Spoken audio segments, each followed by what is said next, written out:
en Daniel chapitre 5.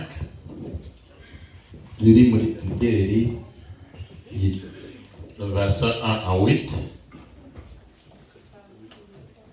Daniel 5. Muri Daniyeli igice cya gatanu Verset 1 à 8. kuva ku mbere gushika ku murongo 8. Verset 17. Duce dusimba dushike ku murongo 10.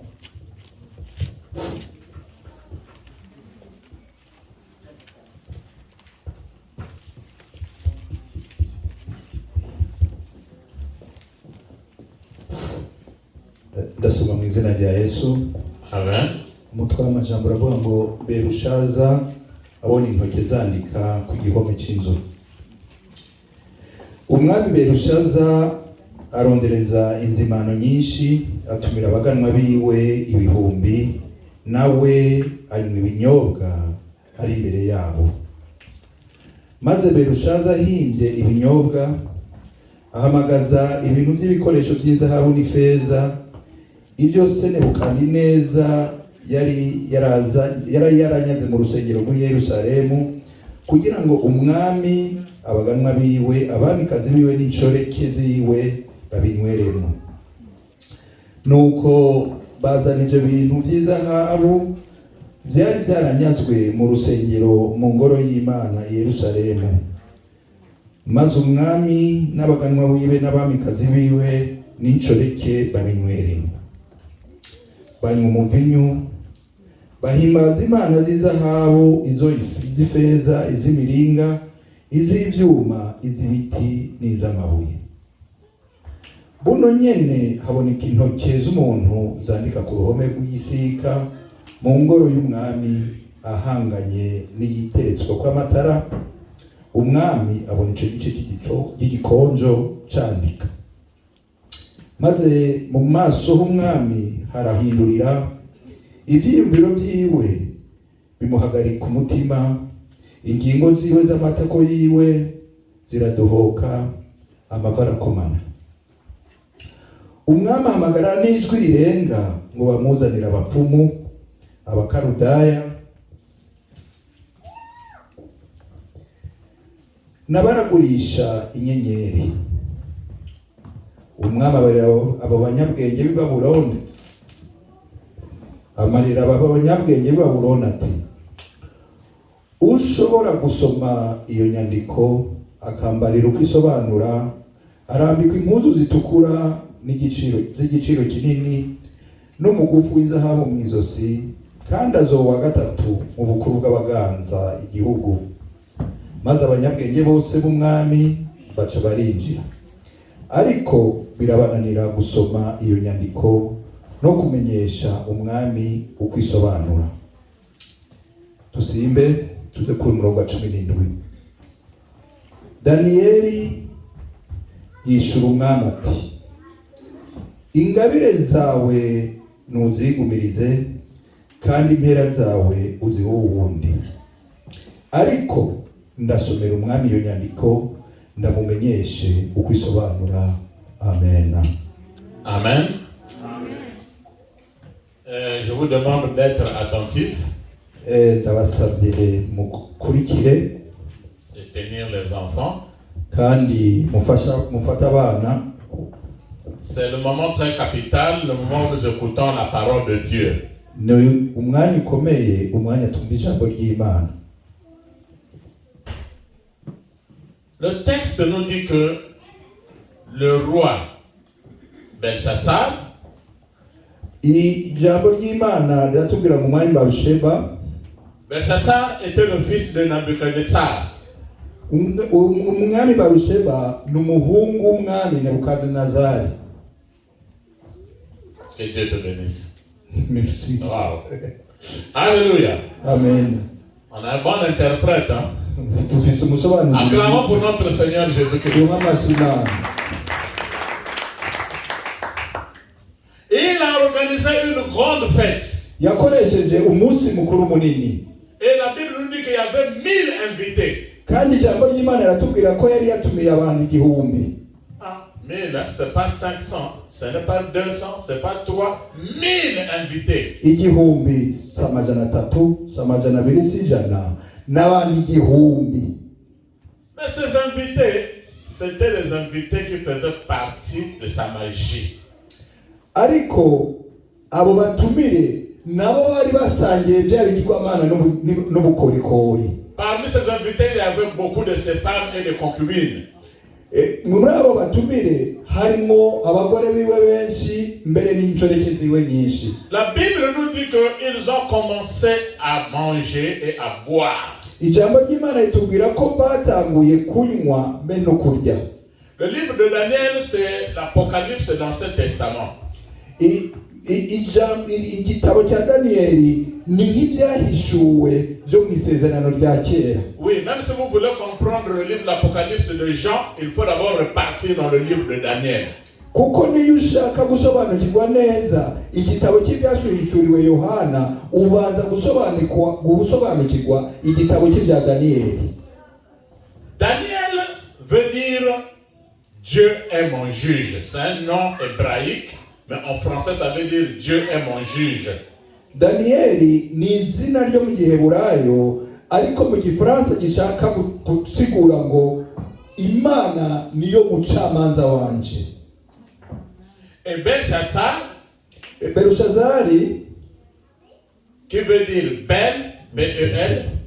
Belusheba mu Kirundi kitwa c'est le dieu, le mythologie. C'est leur dieu de la Babylone, c'est-à-dire que leur divinité qu'ils priaient, qui s'appelait Ben, donc Belshazzar. Igice gitangura aricyo Bel gisigura imana yabo, ikigirwamana yabo cyangwa ikimana cyabo cyo muri ico gihe cya kera cy'abantu b'i Babuloni. Ok, donc Belshazzar veut dire que Ben protège le roi. Que Ben, donc la divinité Ben protège le roi. Belusheba rero cyari rifise isiguro yuko icyo kigirwamana ntari nk'ugusaba, izina rivuga nk'ugusaba kugira iyo mana yabo Beli yame irinda umwami. Lisez bien la Bible. Musome neza ijambo ry'Imana. Quand on avait amené Daniel en déportation à la Babylone, igihe bari batwaye Daniyeli nk'inyagano bamutwaye Babiloni, on avait changé de nom. bari bamuhinduye izina nawe. Son nom qu'on avait donné c'était Belshazzar. Nawe ne bari bamwise Belushazari. Dieu sache. Amen. Vous allez lire ça, vous allez voir Daniel chapitre 1 à la maison. Muze kubisoma mu gice cya mbere cya Daniyeli. Donc on lui avait donné le nom de fils de Nebuchadnezzar. Mu yandi majambo Daniyeli zina bari muhaye ryaritiranwa n'iryo zina ry'uwo muhungu wa Nebukadinezari. Le monsieur a organisé une fête. Rero umwami wo muhungu wa Nebukadinezari akoresha umunsi mukuru. Ils ont commencé à boire. Baranywa. Ils ne buvaient pas de l'eau. Hein. C'était pas de l'eau. Ntabwo banywa amazi. C'était une boisson alcoolisée. Banywa inzoga zambiye. Et la boisson, quand elle a commencé à monter dans le cerveau, ya nzoga rero itanguye kumucanga mu mutwe. c'est là où les kirogorogo commencent. Les gens parlent n'importe comment. Niho rero abantu bavuga badatangira umunwa ibirogorogo bitangura. Yesu ashimwe. Amen. Yesu ashimwe. Amen. Le monsieur, qu'est-ce qu'il fait? Il va prendre les ustensiles qu'on avait ramenés de Juda. Wa mwami rero acatangura gutuma abaza kuzana ibikoresho bari banyaze mu ngoro y'umwami mu Yudeya, Yerusalemu. Oui, en Israël, ils avaient pris ça dans le temple. Bari babikuye mu ngoro y'Imana. Ils ont commencé à servir leur vin dans ces ustensiles. Batangura kubikoresha babisukamo imivinyo. Au lieu de s'arrêter là, ils ont commencé maintenant à louer leur Dieu. Ntibanahagarike no kuri ibyo gusa, ahubwo batanguye no guhimbaza imana zabo.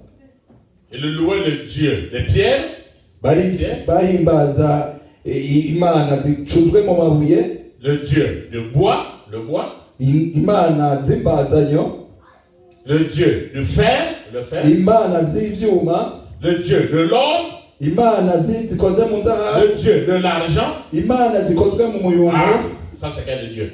Beaucoup de dieux, beaucoup de dieux, beaucoup de dieux. Nous avons un seul Dieu, le Dieu d'Abraham, d'Isaac et de Jacob. Amen. C'est celui-là qui est le vrai Dieu. Alléluia. mwumva ari izihe imana nyinshi cyane, ariko twe dufise imana imwe, imana ya Abrahamu, Isaka na Yakobo, niyo mana nzima. Haleluya. Le père qui s'appelait Nebuchadnezzar, ise wiwe rero yitwa Nebukadineza, donc le père de Belshazzar, ari we se wa Berusheba, il a été frappé par Dieu. Berushazari yari yahanywe n'Imana, Jusqu'à ce que Dieu l'avait envoyé dans la forêt pendant 7 ans. Imana yari yamurungitse mu ishyamba imyaka ndwi. Il mangeait de l'herbe Yarya ivyatsi avec les animaux. hamwe n'ibikoko. Mais le problème, la différence de son père, c'est que son père s'était repenti. Ariko itandukanirize ry'uwo muhungu na se nuko se yahindukiriye Imana arihana. Il avait reconnu que le Dieu de Daniel, c'est le vrai Dieu. Yari yemeye yuko Imana y'ukuri, Imana ya Daniyeli ariyo Mana y'ukuri. Contrairement à son fils était un orgueilleux. Yaratandukanye rero n'umuhungu wiwe, kuko umuhungu yari yuzuye ubwibone. Vous savez que l'orgueilleux n'aime pas les reproches. Murazi yuko abantu b'ubwibone batemera impanuro. Yesu ashimwe. Amen. Même quand il a une face qui est laide, il faut lui dire qu'il est beau. N'igihe yoba mu maso asa nabi, utegerezwa kumubwira ko asa neza. Et là, il dit, ah oui, vraiment, je suis beau. Lui-même, il sait dans sa conscience qu'il n'est pas beau. Aho rero akishima ati ndi mwiza, ariko nawe mu mutima iwe abazi ko atari mwiza. L'orgueil ne peut pas féliciter l'autre que tu as bien fait. Kandi uwo munyabwibone ntabwo ashobora gushima uyundi kuko yakoze neza. Il veut seulement qu'on le félicite. Abashaka bashimewe gusa. Tout ce qu'il doit faire doit être bien. Ivyo kandi akora vyose abashaka kuvyitwa ko ari byiza. Dieu fait grâce aux humbles, mais il résiste aux orgueilleux. Imana rero ikunda abaciye bugufi, ariko ikigiza kure abishira hejuru. Si vous voyez même un serviteur de Dieu qui est orgueilleux, une servante de Dieu, c'est qu'il y a les semences du diable en lui. Mubonye n'umukozi w'Imana yishira hejuru, muze mumenye yuko hariyo ibiterwa bya Satani mu mutima we. Bienvenue, bien-aimés dans le Seigneur. Je vous recommande d'être humble, Bakundwa muri Kristo, ndabinginze mwame muca bugufi, effacé, rabaissé, mwishire hasi cyane, pour que Dieu t'élève. kugira Imana yonyene zibazamura. Yesu ashimwe. Amen. Mais ce jeune, il était très orgueilleux, ce roi. Ariko uwo muntu yari afise ubwibone bwinshi. Ils avaient touché aux interdits de Dieu, les ustensiles de Dieu. Bari bakoze rero ku kizira cy'Imana, kuko bari bakoze ku bikoresho byo mu ngoro y'Imana. La Bible dit qu'ils avaient bu, ils étaient sourds. Ijambo ry'Imana ritubwira kandi ko bari banyoye, bari bahimbye. Yesu ashimwe. Amen. Yesu ashimwe. Amen. J'avais vu quelqu'un qui buvait chez nous. Narabonye umuntu hari iwacu yanywa. Je le suivais, je le regardais. Nandiko ndamukurikira n'amaso. Il a marché. Aratambuka. Il a arrêté le taxi. Arahagarika tagisi. Il est rentré dans le taxi. Yinjira muri tagisi. Il a payé le taxi. Arariha. Il est ressorti de l'autre portière. Il est parti. Le taxi n'avait même pas démarré. Il a dit au revoir. Acarasubira sohokera mu yundi mwango, aragenda imodoka itaranahaguruka, arasezera ngo arashitse. C'est la boisson. Izo ni inzoga. Ça peut vous rendre ridicule même devant vos enfants. Inzoga zishobora rero kugutuma ubura n'isoni usuzugurwa imbere y'abana bawe. Le jour où nous allons mourir, nous allons demander à Noé comment est-ce qu'il avait fait pour être nu devant ses enfants. La boisson. Umunsi tuzoshengera, umunsi tuzopfa, tuzohava tubaza Noa ukugene byari byagenze ngo anywe gushikaho abimbere y'abana atambaye. On se rappelle que Lot a commis même l'inceste avec ses filles à cause de la boisson. Kandi turazi yuko na Loti yajyamanye n'abana biwe, abakobwa biwe, kubera yaborewe. C'est dans ce sens que je vous dis vraiment de beaucoup prier et de soutenir ceux qui sortent de la boisson. C'est une grande présence, c'est une grâce de Dieu. Abandonner la boisson. Yesu ashimwe. Rero ndabasaba no gusenga musengera abanywa kuko n'ubuntu bw'Imana ni ubuntu bw'Imana bukomeye busohoka ugaheba inzoga. Alléluia. Amen. Qui a déjà pris la boisson alcoolisée ici? Levez les mains. Ninde amaze kunywa inzoga ihiye muri mwebwe ngaho? Moi j'ai déjà pris. Dans le temps, pas maintenant. Ça fait 30 ans que c'est passé. J'avais pris, je connais la valeur de la boisson. Et c'est connerie. Vous n'avez jamais goûté la boisson ici là? Levez les mains. Dans le passé, je n'ai pas dit maintenant. Jewe nanje narazinyoye muri ariko hari kahise. Rero nababwiye abamaze kumviriza baduze kubo simbuze abumviriza abumvirije kera. Que Dieu nous épargne de ça. Imana ibarinde kubisubiramwo. Surtout quand le couple est plongé dans la boisson, le désordre retombe sur les enfants. Cyane cyane iyo mu rugo abavyeyi bose bihebeye inzoga, ingorane ziravyuka kandi ibibazo bigwa ku bana. Et Dieu était fâché ce jour-là. Imana rero uwo munsi yarababaye. Ils prennent la boisson, ils mettent dans les ustensiles qu'ils ont volés, qu'ils ont pris dans le temple. Imana yarishavuye rero kubera ko bafashe inzoga bashira muri bya bikoresho kandi n'ibikoresho bari barivye mu ngoro y'Imana. Et ils commencent à louer leur petit Dieu. Bacha batangura guhimbaza twatumana twabo. Bien-aimés dans le Seigneur. Bakundwa muri Kristo. Si Dieu s'était fâché pour les ustensiles, niba Imana yarababajwe n'ibikoresho, à combien plus forte raison toi qui es à son image, quand quelqu'un te touche, il touche Dieu et il énerve Dieu. Wumva bigenda gute kuri wewe waremwe mu ishusho ryayo iyo hagize ubuhanga, iyo hagize ugukorako abakoze mu mbonero y'Imana. C'est dans ce sens que dans la Bible il est écrit ne touchez pas à mes oins.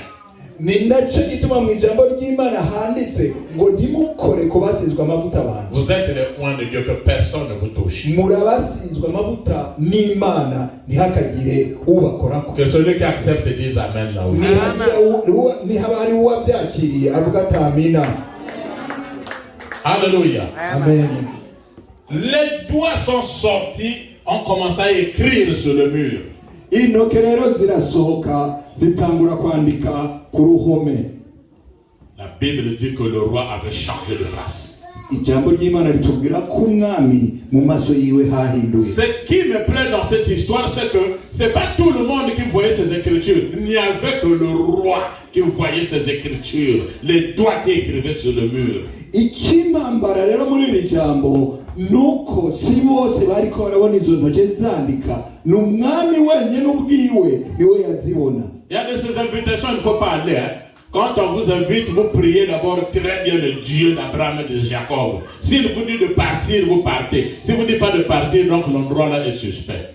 Hariho rero mutumire mudategerezwa kwitaba. Yo batumiye mubanze musenge Imana ya Abrahamu na Isaka na Yakobo kugira ngo ibahinyishe. Niyo babwira ati mugende mubone kugenda, ariko ibanyiye ntimukajeyo kuko aho hantu havise ikibazo. Alléluia. Amen. Alléluia. Amen. Le roi a rougi. Umwami rero mu maso Sa face avait changé. Mu maso yiwe harahinduka. Il a fait venir les magiciens. Arababwira ati hamagara b'abanyabukorikori. Il faisait confiance au diable. Kubera ko yari yizigira Satani. Or nous avons confiance à Jésus-Christ de Nazareth. Ariko twe twizigira Yesu Kristo w'i Nazareti. Il les amenait, les a invités pour qu'ils viennent lire les Écritures. Arabahamagara bose baraza kugira bashobore kumusomera ivyo vyanditswe. La Bible dit que sa face avait changé. Ijambo ry'Imana ratubwira yuko mu maso yiwe hari à cause des écrits qu'il avait vus. Kubera iyo nyandiko yari yabonye. Bien-aimé dans le Seigneur, bakundwa muri Kristo, que ta face aussi change quand tu commences à lire la parole de Dieu. Nawe mu maso yawe hinduka iyo utanguye gusoma ijambo ry'Imana.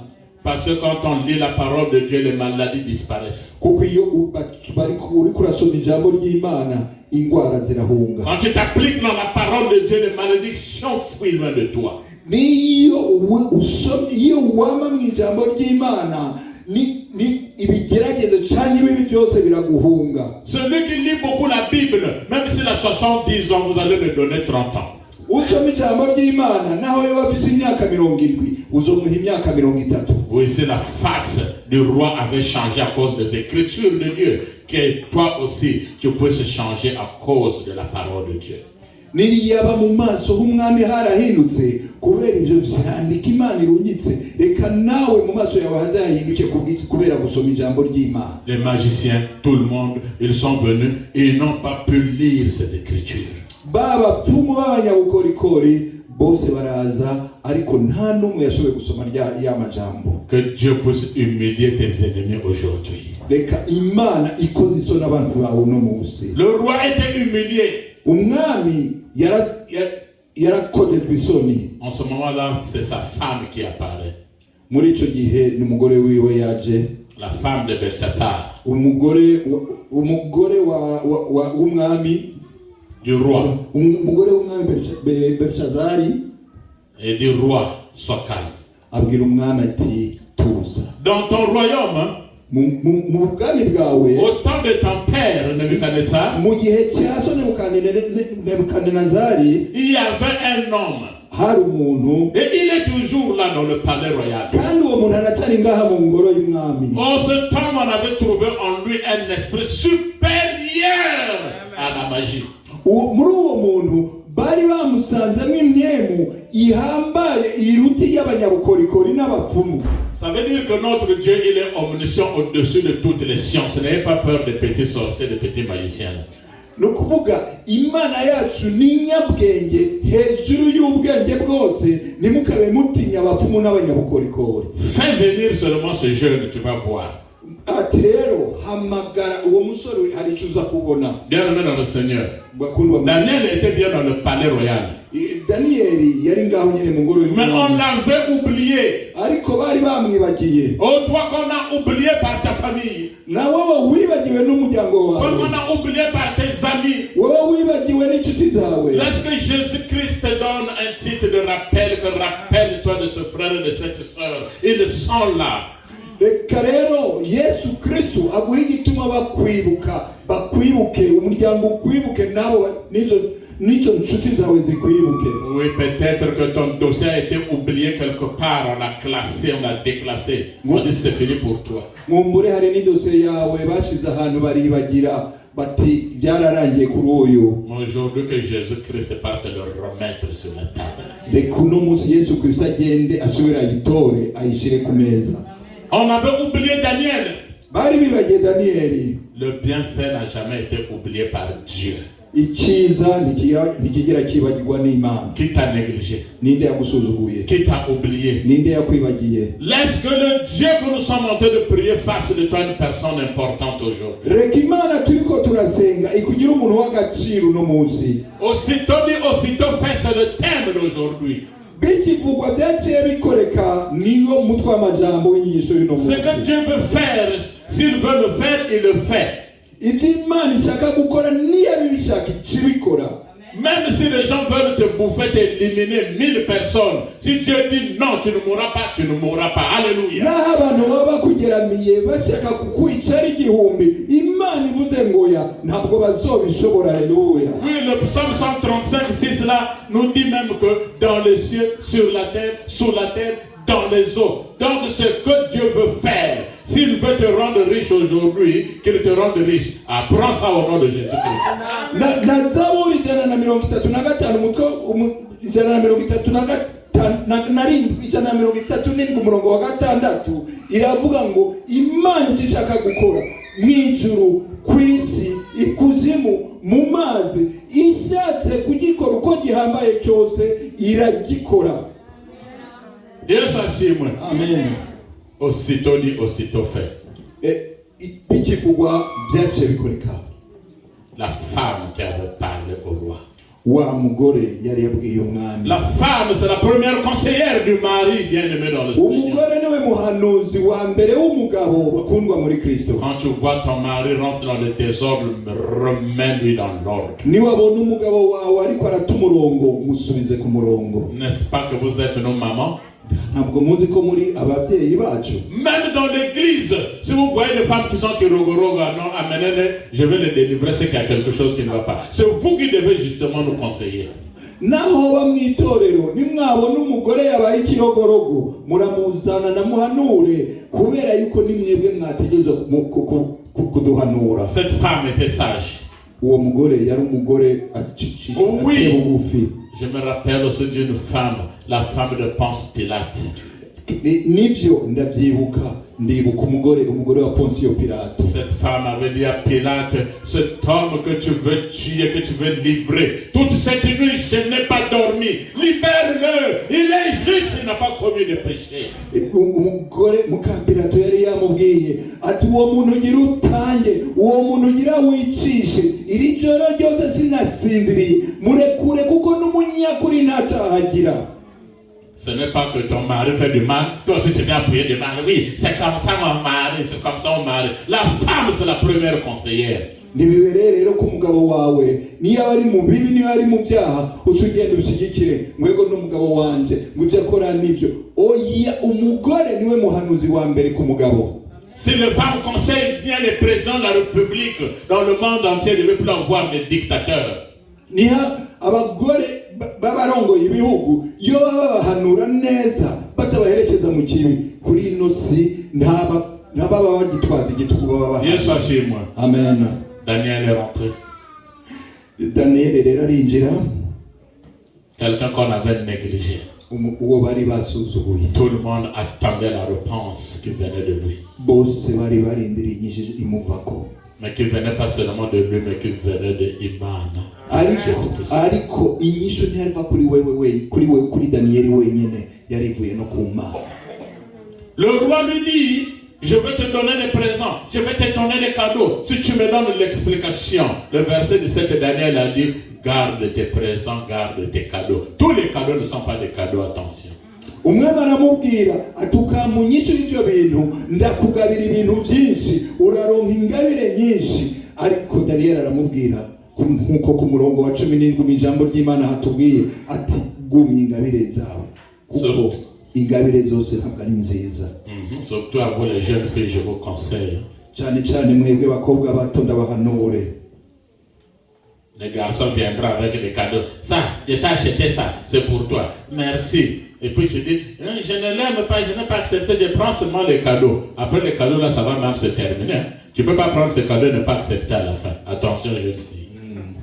Abahungu rero bazoza babazaniye ingabire babazaniye ko babaha babahereze ati akira nimwakire nabwe munyomwigugije ngo sinabishaka mugabo napfuye kwakira ariko inyuma y'ivyo hazoba ibikomeye mugabe bana batoyi. Daniel a dit, garde tes cadeaux, je n'en ai pas besoin. Daniel aramubwiye asubiza umwami ati gumya ingabire zawe nta nizo nkeneye. Jésus-Christ a besoin de tels serviteurs aujourd'hui. Yesu Kristo akeneye abakozi nk'abo rero uno munsi. Des serviteurs qui ne courent pas derrière l'argent et derrière les cadeaux, derrière les biens. Abakozi b'Imana batiruka inyuma y'amafaranga batiruka inyuma y'ukugabirwa byinshi. Qui ne tremble pas devant les autorités quand il voit un président, un ministre. Oui, monsieur le président. Il commence à mentir même les prophéties à cause de la peur et pour qu'on puisse le donner aussi de l'argent. Batagira ubwoba imbere y'abategetsi bakomeye ngo batangure gutanga ubuhanuzi bw'ikinyoma kubera ubwoba cyane kubera gukenera amafaranga. Il dit garde ça.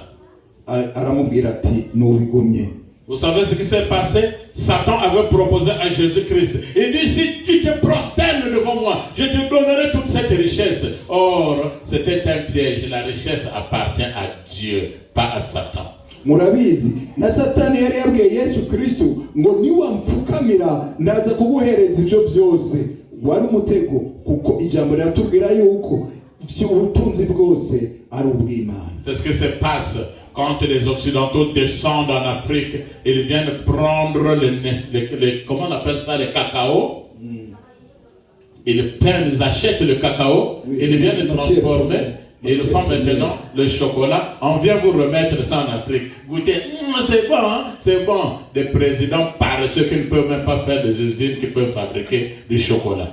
Nivyo biriko birakoreka ku banyaburaya n'abanyafrika bagenda muri Afrika bakagura ivyama vyitwa kakao bakabizana iburaya bagakora mu shokora bagenda muri Afrika bakabashira shokora bakumva n'igitangaza n'ibintu biryohereye bose bagashima ngo nivyo abanyaburaya babazaniye ariko byavuye iwabo kubera abategetsi babanebwe badashobora no gufata ibyo vyama byacu ngo babihindure tuvyihindurire hariya iwacu.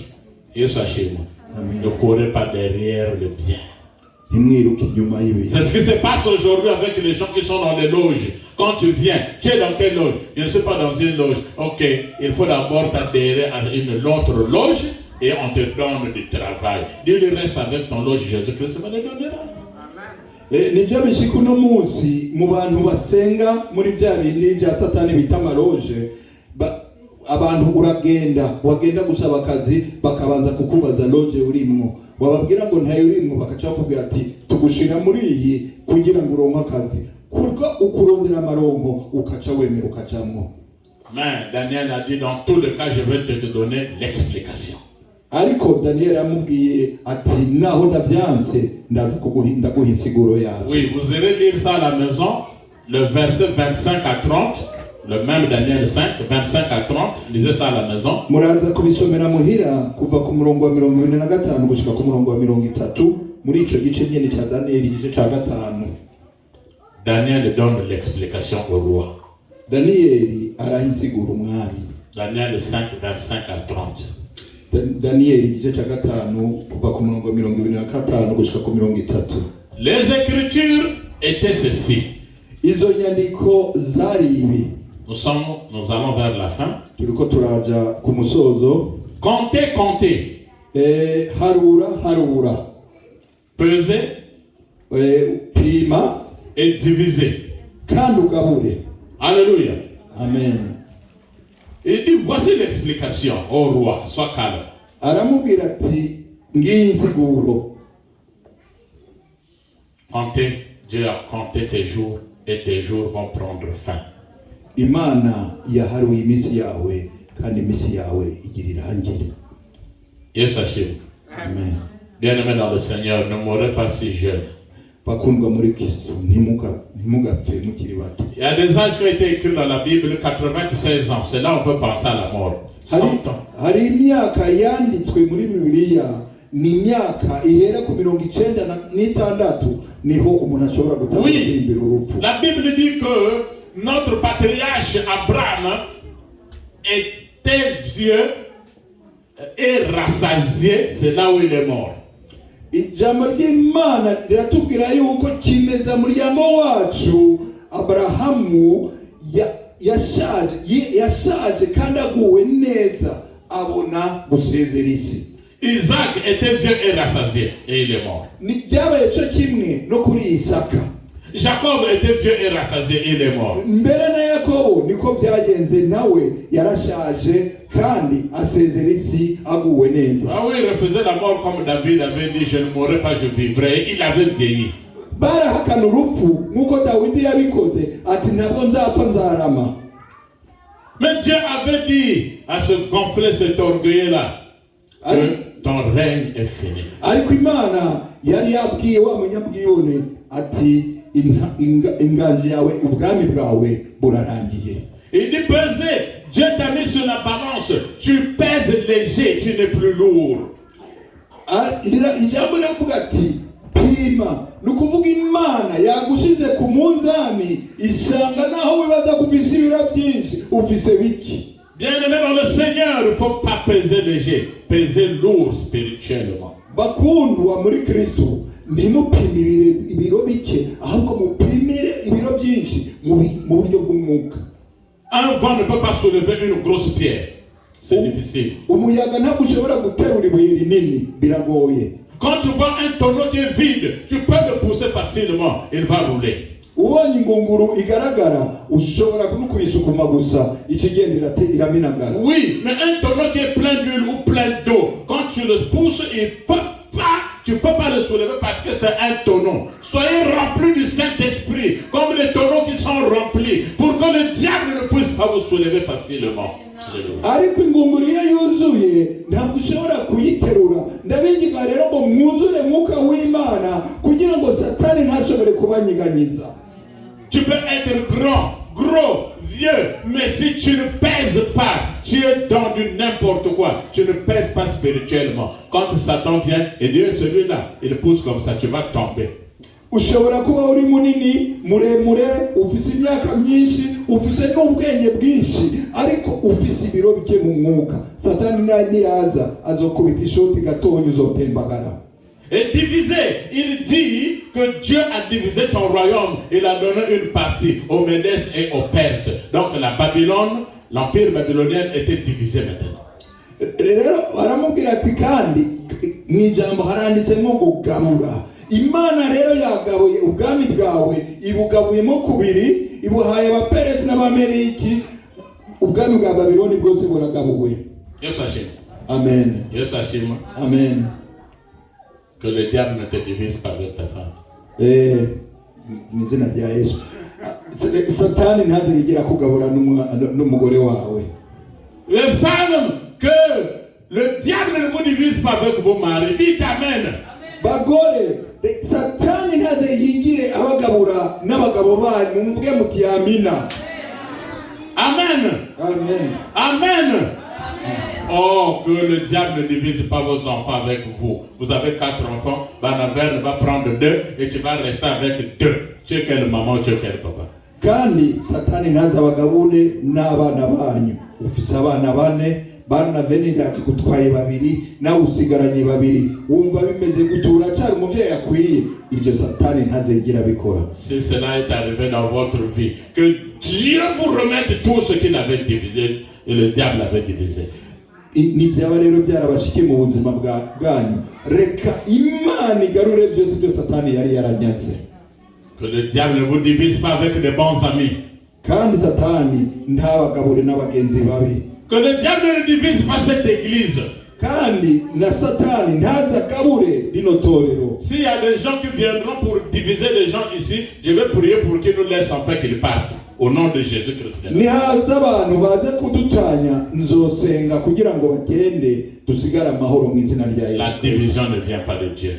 Ugutanya rero ni kuva ku Imana. Mais à ce bandit-là, Dieu avait divisé son royaume. Ariko kuri uwo munyakibi Imana yari yagabuye mu kubiri ubwami bwiwe. Oh, le roi a dit, voilà, tu as trouvé Daniel. C'est vraiment correct ce que tu as dit. On a revêtu Daniel, on a donné la 3e place dans le royaume.